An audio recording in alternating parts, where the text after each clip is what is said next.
So ngayon mga Lods, magluluto si Big Boy ng masarap na pork liver gisado. Ang ating pork liver gisado na napakasarap. So mga Lods, ito yung ating 1 kilo liver, pork liver. So inislice ko na siya mga Lods. Lagay ko dyan sa ating planggana. Magos naman tayong kamay. So inislice ko siya ng medyo pahaba. So mamarinate muna natin siya sa kalamansi. Ating kalamansi. Toyo. Yan, tamlayan natin yung toyo yan. At kunti siyempre yung suka. Yan. So halo-haloin lang muna natin yan. So habang minamarinate ko siya mga Lods, maghihiwa ako ng ating mga sangkap na gagamitin. So iset aside ko muna ito. So mga Lods, ito pala yung aking gagamitin na mga sangkap. So meron tayong bawang, sibuyas, pamintang durog, turmeric. Ito pala yung turmeric, paprika, sibuyas na dahon malaki, saka bell pepper, slice na natin, at saka itong tomato sauce. At tara, isa na. So ngayon mga Lods, mag-start na tayo mag-isa. Lagay ko na si bawang natin.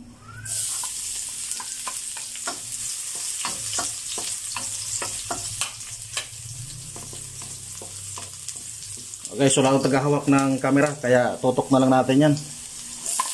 Sibuyas.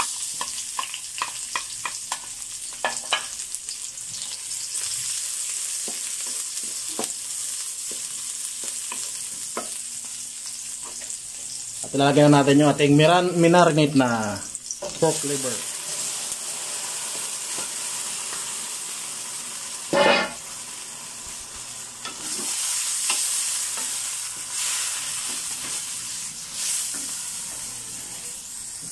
Ngayon mga Lods, lagyan na natin yung ating mga sangkap. So lagyan na natin ng seasoning.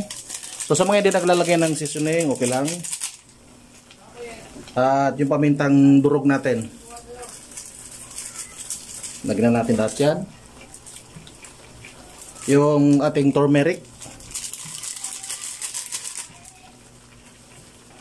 Sarap yan guys, lagyan ng turmeric para ma-enhance yung lansa ng ating liver. At saka yung paprika. Yan. Lagyan na natin lahat yan.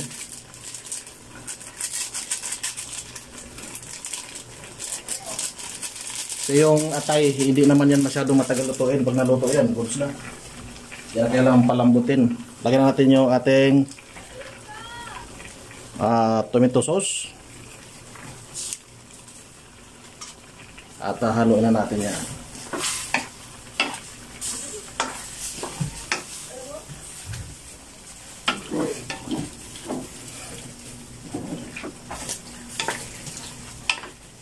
So saglit lang ito guys, lutuin. Kasi pagka yung atay na sobrahan sa luto, nagiging matigas.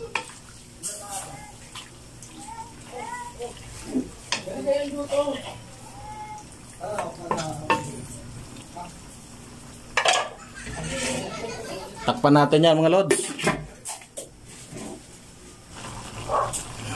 So ayan mga Lods, malapit na. So na-adjust ko na yung lasa, medyo kulang siya sa asin, kaya dagdag ng kaunti. So hindi na natin siya patutuyuin ng gusto kasi ma-overcook yung ating atay. Titigas yan pag na-overcook.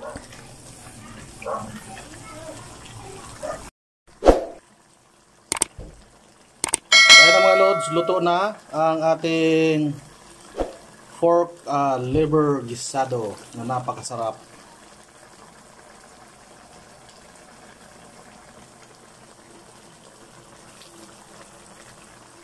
Atay. Lagay ko na itong dahon ng sibuyas na malalaki. Yan, goods na yan.